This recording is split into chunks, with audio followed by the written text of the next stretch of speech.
Hello student, welcome to our class sir Imran account की class. हम not for profit concern का practical problem का series कर रहे हैं। इसके अंदर हमने ऑलरेडी 1 से लेके 10 तक सम सॉल्व कर दिए हैं। अभी इसके पहले के जितने भी आपको वीडियो है वो सारे वीडियो यहाँ पे देखो, आई बटन आ रहा होगा ऊपर राइट साइड में। तो इस आई बटन पे आप क्लिक करेंगे तो आपको सारे वीडियो मिल जाएंगे।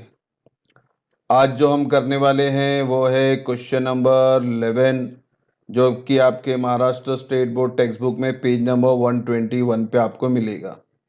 क्वेश्चन इसमें थोड़ा ये लेंदी क्वेश्चन है, तो बच्चों क्वेश्चन का स्क्रीनशॉट एंड में ले लेना, क्योंकि हम बेसिकली हर सम में क्वेश्चन और सोल्यूशन साथ में कर रखते हैं, मगर ये सम थोड़ा लेंदी है तो इसलिए क्वेश्चन अलग होगा और सोल्यूशन अलग होगा।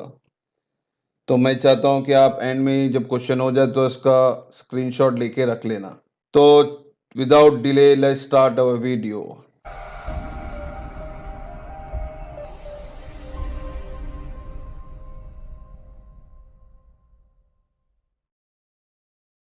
Practical problem not for profit concern. Sum शुरू करने से पहले यहाँ पे थोड़ा सा प्रिंटिंग मिस्टेक है। नीचे आप देखेंगे सरप्लस उन्होंने 48,000 लिखा है, मगर एक्चुअल थोड़ा प्रिंटिंग मिस्टेक हो गया। एक्चुअल सरप्लस है 48,800।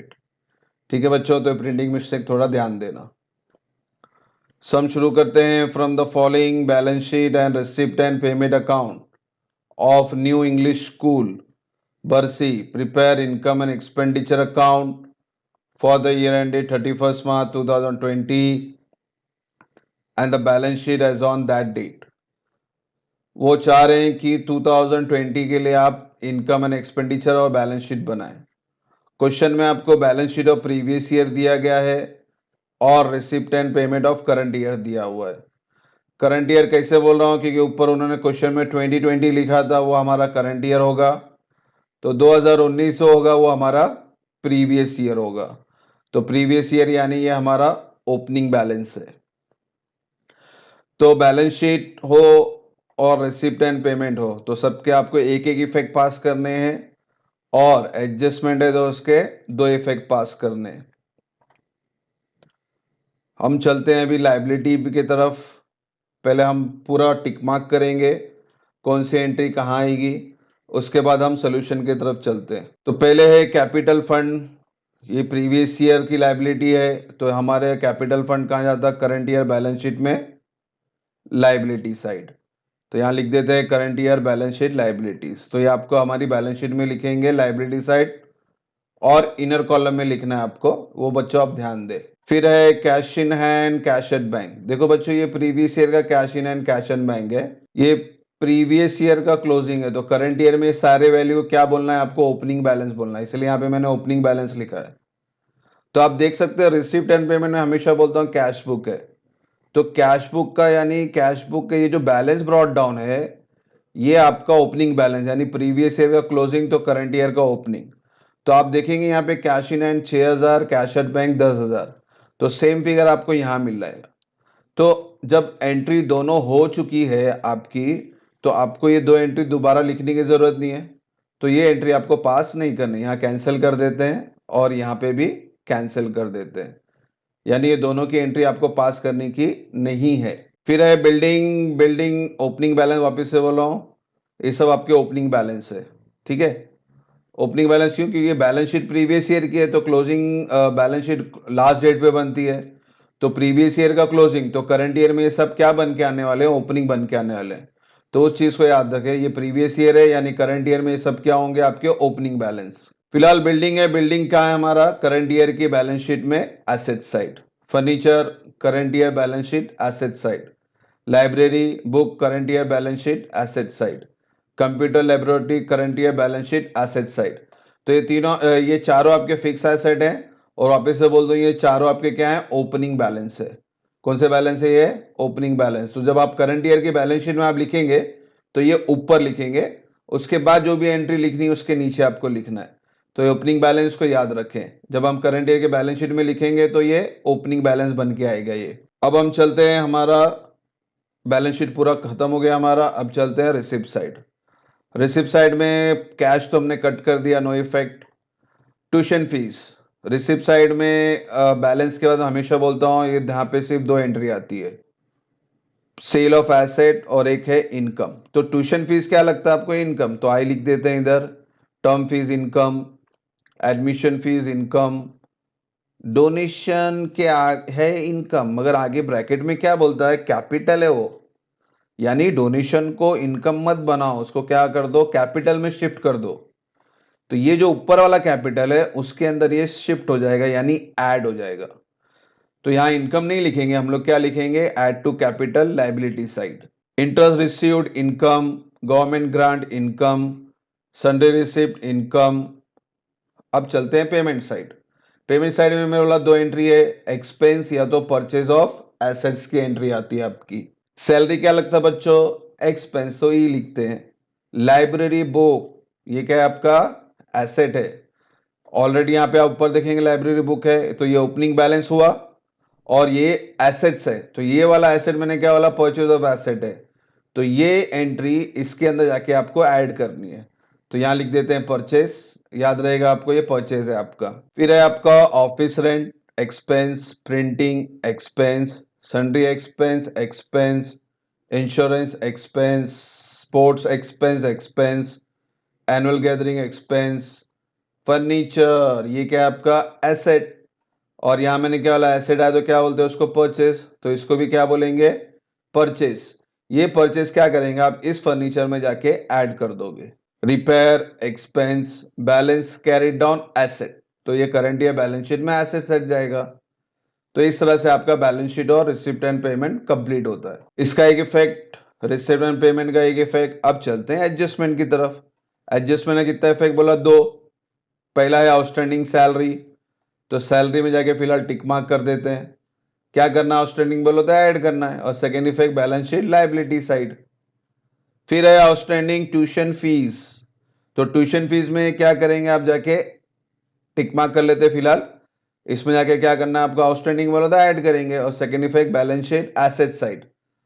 आउटस्टैंडिंग इनकम रहेगा तो second effect asset, outstanding expense रहेगा तो सेकेंड इफेक्ट लायबिलिटी। इस चीज को ध्यान रखना। अब चलते हैं थर्ड एडजस्टमेंट की तरफ।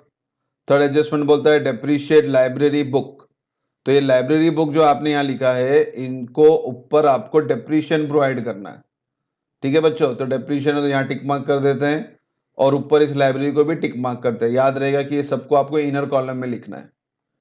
फिर है डेप्रीशिएशन ऑन फर्नीचर 10,000, यानी इस फर्नीचर पे और ये फर्नीचर, यानी दोनों टोटल करके जो फिगर आएगा उसके ऊपर डेप्रीशिएशन प्रोवाइड करना है।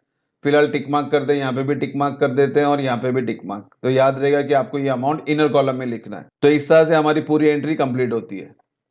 अब हम सम की तरफ जाने वाले हैं। इस सम में आपको क्वेश्चन नहीं दिखने वाला है, तो आप टेक्स्ट बुक में ये पूरा टिक मार्क वगैरह लिख लें। टेक्स्ट बुक नहीं है तो इसका स्क्रीनशॉट लेके रखें और फिर सोल्यूशन की तरफ चलते हैं हम लोग। ठीक है बच्चों, तो let's start with the solution part. तो चलिए हम अपने सम की तरफ, यहाँ है आपको फॉर्मेट बना के रेडीमेड है। यहाँ इनकम एंड एक्सपेंडिचर है और यहाँ पे आपका राइट साइड में बैलेंस शीट है। क्वेश्चन आपका जो बैलेंस शीट सम में दिया था क्वेश्चन में, वहां से शुरू करेंगे। सबसे पहले आपके क्वेश्चन में आप देखेंगे आपका कैपिटल लिखा है और कैपिटल हम लोग कहाँ कहाँ लिखते हैं? लाइबिलिटी में। और कैपिटल यहाँ लिख देते हैं लाइबिलिटी में, और इसको कहाँ लिखना है आपको? इनर कॉलम में 6,43,000। फिर राइट साइड में कैपिटल लाइबिलिटी में एक ही एंट्री थी, इसको स्किप करेंगे। अभी जाएंगे एसेट साइड। एसेट साइड में पहली entry cash in and cash bank था, वो हमने कट कर दिया है। नेक्स्ट एंट्री थी बिल्डिंग। बिल्डिंग क्या है आपका? करंट ईयर में एसेट, और बिल्डिंग के ऊपर कोई भी टिक मार्क नहीं है, तो बिल्डिंग अमाउंट हम एसेट में लिखेंगे मगर आउटर कॉलम में लिखेंगे 4,50,000। बिल्डिंग के नीचे है फर्नीचर। फर्नीचर भी आपका एसेट है, यहाँ लिखेंगे। ओपनिंग बैलेंस है मगर फर्नीचर पे टिक मार्क है, तो फर्नीचर 72,000 आप इनर कॉलम में लिखोगे। फिर लाइन छोड़ देंगे। फिर आएंगे नेक्स्ट एंट्री है फर्नीचर के बाद लाइब्रेरी बुक, तो लाइब्रेरी बुक भी आपका इनर कॉलम में आएगा क्योंकि उसके ऊपर भी एडजस्टमेंट है आपका। लाइब्रेरी बुक के बाद दिया हुआ है कंप्यूटर लेबोरेटरी। कंप्यूटर लेबोरेटरी अब भी आपका फिक्स एसेट है। अच्छा, ये लाइब्रेरी के लिए जगह छोड़ देना। कंप्यूटर लाइबिलिटी पर कोई एडजस्टमेंट नहीं है, तो कंप्यूटर लाइबिलिटी का अमाउंट डायरेक्टली आपको आउटर कॉलम में लिखना है 60,000। तो आपका बैलेंस शीट की एंट्री पूरी हो गई। अब हम चलते हैं हमारे receipt and payment side. Income side से शुरू करेंगे। पहली एंट्री आप देखेंगे कैश इन हैंड है, कैश एट बैंक है, जिसको हमने ऑलरेडी कट कर दिया, तो उसका इफेक्ट नहीं पास करेंगे। Cash in and cash at bank के नीचे ट्यूशन फीस दिया हुआ है, तो ट्यूशन फीस के आगे हमने आई लिखा था यानी इनकम, तो यहाँ इनकम साइड लिखेंगे। मगर ट्यूशन फीस पे हमने टिक मार्क करा था, तो उसका अमाउंट कहाँ लिखना है आपको? इनर कॉलम, आउटर कॉलम में नहीं लिखना है आपको, इनर कॉलम में लिखना है। तो यहाँ लिख देते हैं ट्यूशन फीस 90,000 इनर कॉलम। फिर है टर्म फीस। टर्म फीस पे कोई एडजस्टमेंट नहीं है, तो वो डायरेक्टली आप कहाँ लिखोगे? आउटर कॉलम में। फिर है आपका एडमिशन फीस। एडमिशन फीस के ऊपर भी टिक मार्क नहीं है, तो ये भी आप कहाँ लिखोगे? आउटर कॉलम में। फिर है डोनेशन। डोनेशन के ब्रैकेट में लिखा था कैपिटलाइज करो, तो अगर कैपिटलाइज वर्ड नहीं होता तो मैं इसको इनकम में लिखता, मगर यहाँ पे वर्ड है कैपिटलाइज, तो हम क्या करेंगे? कैपिटल के नीचे आके उसको ऐड कर देंगे, ऐड डोनेशन 61,000। फिर है आपका इंटरेस्ट रिसीव्ड। इंटरेस्ट रिसीव्ड क्या है? आपका इनकम, और एडजस्टमेंट नहीं है तो इसलिए आउटर कॉलम में लिख देते हैं। फिर है आपका गवर्नमेंट ग्रांट, वहां पे ब्रैकेट में लिखा है रेवेन्यू। रेवेन्यू का मतलब इनकम ही होता है, तो आप उसको इनकम ही बनाएंगे, तो यहाँ लिख देते हैं by government grant 1,20,000 outer column में। फिर है गवर्नमेंट ग्रांट के नीचे सन्ड्री रिसिप्ट। सन्ड्री रिसिप्ट भी आपका इनकम है, नो एडजस्टमेंट, यहाँ लिख देते हैं और इसको आउटर कॉलम में लिखते हैं 11,000। फिर है आपका अभी आपका इनकम साइड पूरा हो गया। हम जाते हैं अभी पेमेंट साइड यानी क्रेडिट साइड। तो क्रेडिट वाली एंट्री यहाँ कहाँ लिखते हैं हम लोग? Debit side. तो सबसे पहले पेमेंट में आपको पहली एंट्री है सैलरी, तो सैलरी हम यहाँ लिखेंगे, मगर सैलरी के ऊपर आपने टिक मार्क किया है, तो उसका जो 90,000 है आप कहाँ लिखोगे? इनर कॉलम में। फिर है लाइब्रेरी बुक, ये परचेज है, ऑलरेडी आपने लाइब्रेरी बुक यहाँ एसेट में लिखा हुआ है ओपनिंग बैलेंस, तो उसमें जाके ये परचेज जो 14,000 का उसको ऐड कर देते हैं। और फिर है लाइब्रेरी के बुक के बाद ऑफिस रेंट। ऑफिस रेंट क्या? हमारा एक्सपेंस, और इस पे टिक मार्क नहीं है, तो हम कहाँ लिखेंगे? आउटर कॉलम में office rent 10,000। Printing and stationery, इस पे भी ये भी एक्सपेंस है मगर टिक मार्क नहीं है, तो आउटर कॉलम में। सन्ड्री एक्सपेंस, इस पे भी टिक मार्क नहीं है, तो भी आउटर कॉलम। इंश्योरेंस, इस पे भी टिक मार्क नहीं है, आउटर कॉलम। स्पोर्ट्स एक्सपेंस, इस पे भी टिक मार्क नहीं है, आउटर कॉलम। एनुअल गैदरिंग, इस पे भी टिक मार्क नहीं है, आउटर कॉलम। फर्नीचर एसेट्स है, उसके आगे हमने क्या लिखा था? परचेज। तो ओपनिंग बैलेंस जो 72,000 है उसके अंदर परचेज क्या करना है आपको? जाके ऐड कर देना, ऐड परचेज 50,000। और फिर फर्नीचर के नीचे लिखा है रिपेयर, ये आपका एक्सपेंस है, तो यहां लिख देते हैं रिपेयर 15,000। नेक्स्ट और लास्ट एंट्री है balance carried down, cash in and cash at bank, ये आपका एसेट्स है और ये स्टैंडर्ड एंट्री है, हर सब में आती है, तो आपको कहाँ लिखना है? बैलेंस शीट में asset side cash in hand 4,800 और कैश एट बैंक 70,000। ठीक है बच्चों, तो इस तरह से आपका बैलेंस शीट और रिसिप्ट एंड पेमेंट पूरा कंप्लीट होता है। अब हम जा रहे हैं एडजस्टमेंट की तरफ। एडजस्टमेंट में है पहला एडजस्टमेंट आउटस्टैंडिंग सैलरी, तो ये कॉमन एडजस्टमेंट है। सैलरी में जाके क्या करना है आपको? ऐड करना है, ऐड आउटस्टैंडिंग 9,000। अब इसको क्या करेंगे? दोनों को प्लस करके बाहर लिख देते हैं, तो ये कितना आ गया? 99,000 आउटर कॉलम में आ गया। अब ये जो 9,000 है ये एडजस्टमेंट है, तो एडजस्टमेंट का सेकेंड इफेक्ट कहाँ आता है? बैलेंस शीट में, या तो लाइबिलिटी तो एसेट। आपको हर सब में बोला आउटस्टैंडिंग एक्सपेंस, बोले तो लाइबिलिटी, यानी एक्सपेंस हुआ मगर आपने भरे नहीं, नेक्स्ट ईयर भरोगे। और फ्यूचर एक्सपेंस है, फ्यूचर एक्सपेंस हमेशा कहाँ आता है? लाइबिलिटी में। तो ये 9,000 रुपये आप यहां लिखोगे लाइबिलिटी साइड में, आउटस्टैंडिंग सैलरी 9,000। ये हो गया आपका दो इफेक्ट। फिर है आपका outstanding adjustment number 2, outstanding tuition fees. Outstanding tuition fees 15,000 है। ट्यूशन फीस बोले तो यहाँ पे आपने यहाँ इनर कॉलम में ऑलरेडी लिखा है ट्यूशन फीस, तो यहाँ पे जाके आउटस्टैंडिंग बोला तो ऐड कर देंगे 15,000। आउटर कॉलम में कितना है? 1,05,000। इसका भी सेकेंड इफेक्ट डालना है क्योंकि एडजस्टमेंट है, तो 15,000 किधर आएगा? डेबिट या क्रेडिट? ये क्या है? आउटस्टैंडिंग इनकम, यानी हमने पैसा कमाया मगर सामने वाले ने दिया नहीं, सामने वाला ये साल नहीं देगा, सामने वाला कब देगा? नेक्स्ट ईयर में, यानी नेक्स्ट ईयर का फायदा फ्यूचर इनकम, और फ्यूचर इनकम हमेशा कहाँ आता है? बैलेंस शीट में एसेट साइड। तो बैलेंस शीट में ऐसे साइड लिख देते हम लोग आउटस्टैंडिंग ट्यूशन फीस 15,000। मैं दूसरा हर सम में बताता हूँ, लॉजिक भी बताता हूँ आपको, थियरी भी बताता हूँ। लॉजिक याद रखो, देखो डेबिट में अगर प्लस हो रहा है तो लाइबिलिटी, और अगर क्रेडिट में प्लस हो रहा है तो एसेट्स। सिंपल लॉजिक है, उसको याद रखें। नहीं तो थियरी तो आपको याद ही है, आउटस्टैंडिंग एक्सपेंस बोले तो लाइबिलिटी, आउटस्टैंडिंग इनकम बोले तो एसेट्स। बहुत इंपॉर्टेंट है नॉट फॉर प्रॉफिट के अंदर, इसको जानना। ठीक है बच्चों, अब हम चलते हैं एडजस्टमेंट नंबर 3 के तरफ। इसके अंदर दो एडजस्टमेंट है, डेप्रीशिएशन ऑन लाइब्रेरी बुक और डेप्रीशिएशन ऑफ फर्नीचर। तो पहले हम डेप्रीशिएशन ऑफ लाइब्रेरी बुक देखते हैं, जो कि 9,000 कहा था। तो इस लाइब्रेरी बुक में आपको क्या करना है, माइनस करना है, लेस डेप्रीसिएशन 9,000। अब ये तीनों को कैलकुलेट करेंगे आप, 45,000 प्लस 14,000 माइनस 9,000 करके आप बाहर लिख देंगे 50,000।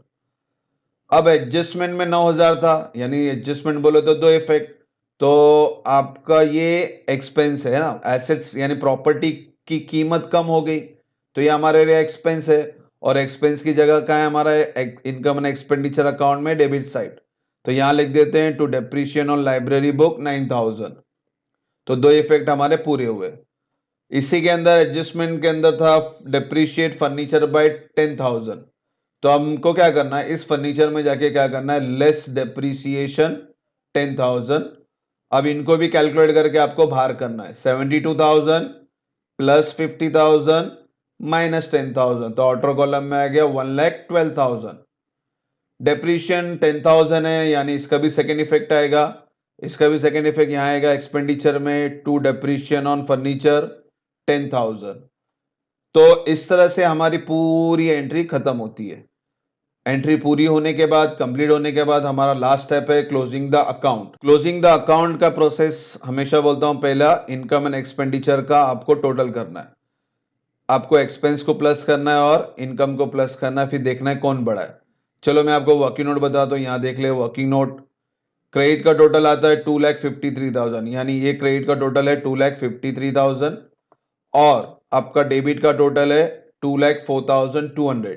तो बच्चों डेबिट बड़ा है या क्रेडिट बड़ा है, क्रेडिट बड़ा है 2,53,000। जो टोटल बड़ा होता है वो हम दोनों साइड लिखते हैं। तो यहां लिख देते हैं 2,53,000, यहां पे भी लिख दे 2,53,000। फिर क्या करते हैं हम लोग, डेबिट और क्रेडिट को माइनस करते हैं। तो माइनस करेंगे, मेरा बैलेंस आ रहा है 48,800। और ये बैलेंस हमेशा कौन सा साइड जाता है, लोअर साइड। तो यहाँ पे लोअर कौन सा है हमारा, डेबिट लोअर है, क्योंकि ये 2,04,000 है, या 2,53,000 है। तो ऑब्वियसली 2,04,200 छोटा है। तो 48,800 आपका लोअर साइड जाएगा, लोअर यानी डेबिट है। तो मैं डेबिट साइड में यहां लिखूंगा, और डेबिट साइड में अगर आंसर हम लिखते हैं तो उसका नाम देते हैं surplus. To surplus balancing figure 48,800। Surplus आने के बाद क्या करते हैं, सरप्लस को शिफ्ट करते हैं कैपिटल में।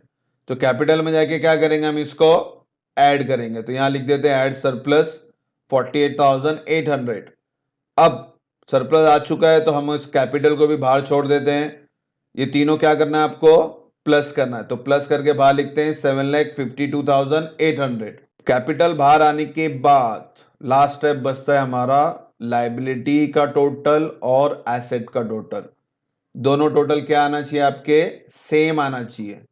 तो यहां का टोटल है आपका 7,61,800, और एसेट का भी टोटल है आपका 7,61,800। तो इस तरह से आपका बैलेंस शीट क्या होता है, टैली होता है। ठीक है बच्चों, पूरा सम ध्यान से देखें, एक एक चीज नहीं है तो पॉज करके देखें। क्वेश्चन आपके सामने नहीं था इस वीडियो में, आपको क्वेश्चन का स्क्रीनशॉट लेना। मैंने जो जो मार्किंग करवाई थी, आई ई ए, कहाँ कट करना है, कहाँ टिक मार्क करना है, आप अपने टेक्स्ट बुक में टिक मार्क करें। टेक्स्ट बुक अगर नहीं है, आप पीडीएफ फाइल में कर रहे हैं सम, तो उसका स्क्रीनशॉट ले ले क्वेश्चन को पॉज करके, और पूरा सम अच्छे से देखें। Hope so there will be no doubt. Thank you for watching the video. God bless you.